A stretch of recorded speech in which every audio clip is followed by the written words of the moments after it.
الحمد لله رب العالمين حمدا كثيرا طيبا مباركا فيه كما يحب ربنا ويرضاه واشهد ان لا اله الا الله وحده لا شريك له واشهد ان محمدا عبده ورسوله صلى الله وسلم عليه وعلى آله وأصحابه أجمعين أما بعد. Mes très chers frères, mes très chères sœurs, Hafizakumullah, qu'Allah vous préserve. On poursuit autour du récit du prophète Isa ibn Maryam alayhi salam. On poursuit notre propos autour de la vie du prophète Jésus, Isa ibn Maryam, Jésus, fils de Marie. Et Allah subhanahu wa ta'ala, dans la sourate Al-Ma'idah, verset 116, nous informe d'une discussion qui va se tenir entre lui, subhanahu wa ta'ala, Allah, et son prophète, son messager, Isa alayhi salam. C'est ainsi qu'Allah nous dit وَإِذْ قَالَ اللَّهُ يَا عِيسَى ابْنَ مَرْيَمَ أَأَنْتَ قُلْتَ لِلنَّاسِ اتَّخِذُونِي وَأُمِّيَ إِلَهَيْنِ مِنْ دُونِ اللَّهِ قال سبحانك ما يكون لي أن أقول ما ليس لي بحق إن كنت قلته فقد علمته تعلم ما في نفسي ولا أعلم ما في نفسك إنك أنت علام الغيوب. Au jour de la résurrection, Allah subhanahu wa ta'ala fera venir Isa alayhi salam. Il fera venir Jésus, fils de Marie, et il lui demandera أأنت قلت للناس اتخذوني وأمي إلهين من دون الله. Est-ce toi, ô Jésus, Ya Isa, est-ce toi qui a dit aux gens, prenez-moi, moi et ma mère, et faites de nous deux divinités? Est-ce toi, ô Isa, qui a demandé aux gens de t'adorer en dehors de moi? Dira Allah subhanahu wa ta'ala. Et Isa alayhi salam répondra Subhanak, gloire et pureté à toi. Et en vérité, Allah subhanahu wa ta'ala, bien entendu, il connaît la réponse. Il sait très bien que cet homme qu'il a envoyé pour appeler à la vérité, il sait très bien que cet homme n'a pas appelé à sa propre adoration. Allah subhanahu wa ta'ala sait très bien que Jésus, que Isa alayhi salam n'a pas appelé les gens à lui vouer un culte, à lui et sa mère, Maryam alayhi salam, que la paix d'Allah soit sur elle également. Mais quel est donc le but de cette question? Pourquoi Allah subhanahu wa ta'ala, au jour de la résurrection, ce grand jour, ce jour terrible, pourquoi fera-t-il venir Isa alayhi salam pour lui poser cette question alors qu'Allah subhanahu wa ta'ala connaît déjà la réponse? Quel est le but? Quelle est la sagesse derrière cela? Le but derrière cela, la sagesse derrière cela, c'est tout d'abord une remontrance, un reproche sévère exprimé pour ceux qui justement auront adoré cet être humain, Isa alayhi salam, Jésus, que la paix divine d'Allah soit sur lui. C'est tout d'abord une remontrance à l'égard de ceux qui l'auront divinisé, de ceux qui auront fait de lui une divinité, ainsi que de sa mère, alayha salam, Maryam. Également, la sagesse derrière cela, c'est d'amener son témoignage devant tout le monde, qu'il témoigne devant tout le monde, et également qu'il montre, qu'il manifeste son désaveu vis-à-vis de cela, qu'il montre qu'il n'a rien à voir avec cela, et qu'il est innocent de cela. D'où sa réponse, alayhi salam, d'où la réponse de Isa, alayhi salam. Sa réponse, quelle est-elle? Subhanak, gloire et pureté à toi.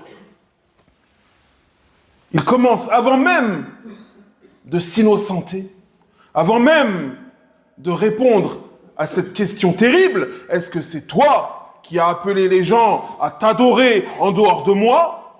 Avant même de répondre à cette question, Isa, alayhi salam, glorifie son Seigneur.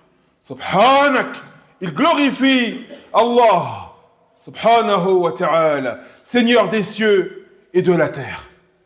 Pourquoi? Parce que c'est un prophète. Isa, alayhi salam, c'est un homme de piété, un homme de droiture, un homme qui connaît son Seigneur, subhanahu wa ta'ala. Et il sait que prétendre qu'Allah, subhanahu wa ta'ala, possède un rival, ou un égal, ou un être similaire à lui, subhanahu wa ta'ala, qui mérite l'adoration telle que lui, subhanahu wa ta'ala, Isa, alayhi salam, Jésus, que la paix soit sur lui, sait que ceci, c'est une offense qui est faite au Seigneur des cieux et de la terre. Prétendre qu'il a un égal, prétendre qu'il a un rival, prétendre qu'il existe un être similaire à lui, qui mérite d'être adoré, qui mérite d'être invoqué. Isa, alayhi salam, il sait que ceci, c'est une offense qui est faite au Seigneur des cieux et de la terre. D'où sa réponse, Subhanak, gloire et pureté à toi, ô Seigneur, Ya Allah. Et Subhanak, gloire et pureté à toi, signifie gloire à toi, mais également, tu n'as pas le moindre défaut, tu n'as pas la moindre imperfection, tu n'as pas la moindre défectuosité, tu es le Seigneur des cieux et de la terre, le Tout-Puissant. Nul n'est semblable à toi, nul n'est ton rival, nul n'est similaire à toi. Ya Allah. Voici le sens de cette parole prononcée par le noble prophète, le noble messager, Isa ibn Maryam, alayhi salam. Subhanak. Ensuite, il dit, Ma yakunu li an aqula ma laysa li bihaq. Je n'ai pas le droit de dire une parole, une telle chose fausse. Je n'ai pas le droit de dire une telle parole, une telle chose fausse. Je n'ai pas le droit, nous dit Isa, alayhi salam, de prétendre que je mérite d'être adoré. Isa, alayhi salam, rejette ceci. Il n'a rien à voir avec cette prétention. Jésus rejette cette prétention avec force.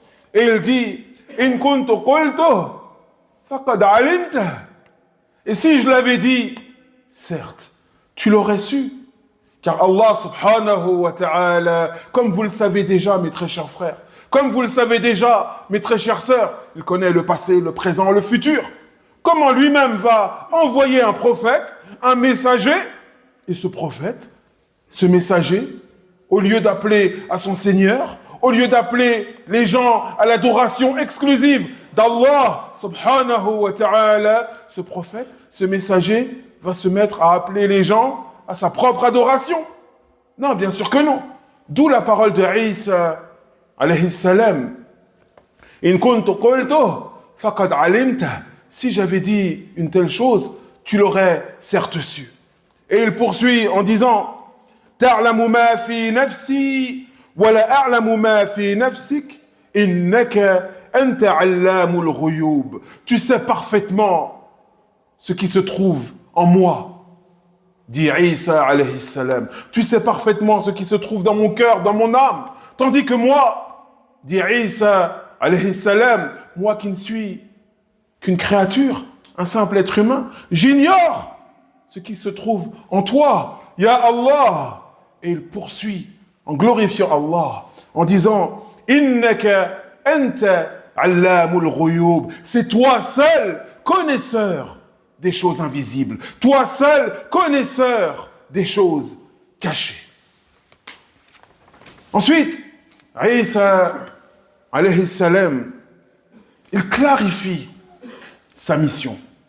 Pourquoi clarifie-t-il sa mission? Car comme on a dit, il témoignera devant l'humanité. Donc il clarifie sa mission en même temps qu'il répond à Allah subhanahu wa ta'ala, sachant qu'Allah connaît déjà la réponse. Et il dit Ma qultu lahum illa ma amartani bih an ya'budu Allah rabbi wa rabbakum. Il dit la seule chose que je leur ai dite, la seule chose à laquelle je les ai appelés, c'est ce que tu m'as ordonné de faire. C'est ce que tu m'as ordonné de dire, ô Seigneur. J'ai dit aux gens, adorez Allah, mon Seigneur et votre Seigneur. Adorez Allah, mon Seigneur et votre Seigneur. Isa, alayhi salam, a appelé les gens à l'adoration exclusive, à l'adoration sincère et exclusive du Seigneur des cieux et de la terre. Il ne les a pas appelés à autre chose. Il ne les a pas appelés à faire de lui et de sa mère deux divinités. Il n'a pas prétendu être lui-même une divinité ou le fils d'une divinité ou faisant partie d'une trinité. Non! Il les a appelés à adorer le Seigneur des cieux et de la terre, qui est son Seigneur comme il est leur Seigneur à eux. Et ici aussi, Isa alayhi salam, comme nous le dit Allah dans cette grande sourate, eh bien, ici aussi, il nous rappelle son rang, son statut. C'est un serviteur, un adorateur. Certes, c'est un prophète, c'est un messager. C'est l'un des plus grands prophètes, l'un des meilleurs messagers. Et il fait partie de l'élite des prophètes et des messagers. Mais il n'en reste pas moins un être humain.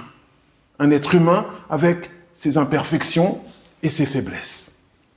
Et il dit ensuite وَكُنْتُ عَلَيْهِمْ شَهِيدًا مَا دُمْتُ فِيهِمْ فَلَمَّا تَوَفَّيْتَنِي كُنْتَ أَنْتَ الرَّقِيبَ عَلَيْهِمْ وَأَنْتَ عَلَى كُلِّ شَيْءٍ شَهِيدٌ. Et il dit, et j'ai été témoin d'eux, de leurs paroles, de leurs actes, tant que je suis demeuré parmi eux.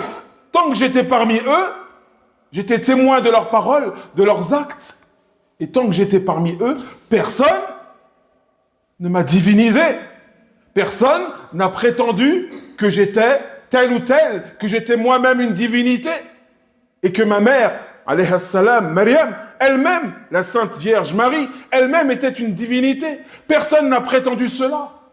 Et il dit, mais lorsque tu as mis un terme à ma vie sur terre et que tu m'as rappelé à toi, eh bien, c'est toi qui as été leur observateur attentif, et certes, tu es témoin de toutes choses. Car le prophète Isa, alayhi salam, eh bien, fait partie de notre foi, fait partie de la croyance en islam qu'il n'est pas mort. Nous disons qu'il n'est pas mort, comme nous le dit Allah subhanahu wa ta'ala, de même que son messager. Mais plutôt, Allah subhanahu wa ta'ala, pour le préserver, l'a élevé aux cieux vivant, en état de vie. Et fait partie de la croyance du musulman, de la musulmane, que Isa alayhi salam sera renvoyé sur terre à la fin des temps. Il sera renvoyé sur terre à la fin des temps. Donc nous, on croit en cela. Et Isa alayhi salam dit, j'étais témoin des paroles, des actes des gens, tant que j'étais parmi eux.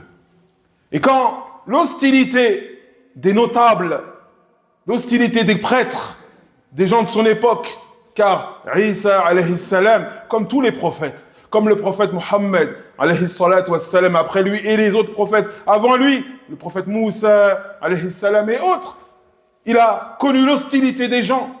Des gens ont voulu le faire taire. Les gens ont voulu qu'il arrête de propager ce message. Eh bien, Isa alayhi salam, Allah subhanahu wa ta'ala, pour le préserver, l'a élevé aux cieux. Et comme on a dit, il redescendra dans la fin des temps, et notamment pour tuer l'antéchrist et établir la religion droite de vérité. Donc Isa alayhi salam, le prophète Jésus alayhi salam, eh bien, il témoigne ici de son rôle de prophète.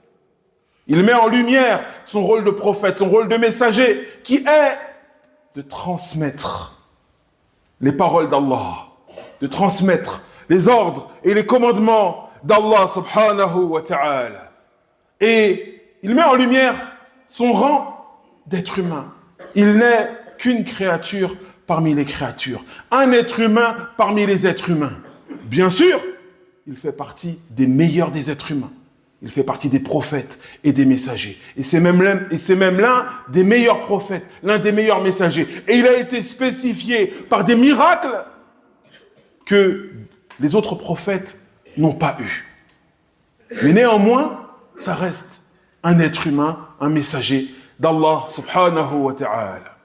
Et lorsque l'on dit tout cela, mes très chers frères, lorsque l'on dit tout cela, mes très chères sœurs, eh bien, on est, comme on l'a déjà dit plusieurs fois, dans le cadre du débat religieux, dans la libre critique de tel et tel, parmi les croyances et parmi la foi de un tel ou un tel. Mais dire cela, ce n'est pas attaquer les gens, ce n'est pas insulter les gens ou quoi que ce soit, car ce n'est pas le rôle du musulman. Nous, on transmet le message. Nous, on transmet le message. Si une personne est attentive à ce message, si elle est disposée à écouter, alors on transmet la chose de la meilleure des façons. On transmet la chose avec clémence, avec miséricorde. Et si les gens ne veulent pas écouter, ne veulent pas croire, chacun son chemin, chacun sa route. طيب يقول عيسى عليه السلام, comme nous le dit Allah subhanahu wa ta'ala à la fin de cette sourate, إن تعذبهم فإنهم عبادك وإن تغفر لهم فإنك أنت العزيز الحكيم. Si tu les châties, alors certes, ce sont tes serviteurs. Alors certes, ce sont tes serviteurs, Ya Allah. Et si tu fais miséricorde à ceux parmi eux qui ont eu la foi véritable, authentique, eh bien, assurément, c'est toi le puissant, le sage. Tout être humain, mes très chers frères, mes très chères sœurs, qui marche sur cette terre, qu'il l'accepte ou non, qu'il le veuille ou non, qu'il le reconnaisse ou non, est un serviteur du Seigneur des cieux et de la terre. Tout être humain qui marche sur terre est un serviteur du Seigneur des cieux et de la terre. Allah subhanahu wa ta'ala lui a donné le choix de vivre tel un croyant ou de vivre comme il l'entend. Mais il y a également ce grand rendez-vous, ce grand jour qui attend chacun d'entre nous, Et en ce grand jour, Allah subhanahu wa ta'ala, comme vous le savez déjà, il réglera les comptes. Il tranchera entre les êtres humains. Tout sera clarifié. Tout ce que les cœurs et les poitrines et les âmes dissimulaient sera mis en lumière et exposé aux yeux de tous. Et Allah subhanahu wa ta'ala, c'est lui le puissant, le sage. C'est lui le puissant, le sage. Et lorsqu'il juge, il juge avec justice. Et lorsqu'il pardonne, lorsqu'il fait miséricorde, il fait cela avec clémence. Avec miséricorde. Subhanahu wa ta'ala. Et Isa alayhi salam conclut sa parole en disant فَإِنَّكَ أَنْتَ الْعَزِيزُ الْحَكِيمُ. C'est toi le puissant. Nul ne peut interférer tes jugements. Nul ne peut interférer tes décrets. Et ces décrets, eh bien, découle de la sagesse d'Allah subhanahu wa ta'ala. Donc, mes très chers frères, mes très chères sœurs, la chose qu'on se doit de faire, véritablement, c'est de demander à Allah, d'invoquer Allah, d'implorer Allah, de réformer nos cœurs, le cœur de nos proches, le cœur des gens de la communauté, le cœur des gens qui penchent vers cette communauté, le cœur de ceux qui recherchent la vérité. فنسأل الله تبارك وتعالى بأسمائه الحسنى وصفاته العليا نسأله أن يجعلنا وإياكم وجميع المسلمين من أتباع الأنبياء والرسل. ربنا آتنا في الدنيا حسنة وفي الآخرة حسنة وقنا عذاب النار. ربنا آتنا في الدنيا حسنة وفي الآخرة حسنة وقنا عذاب النار.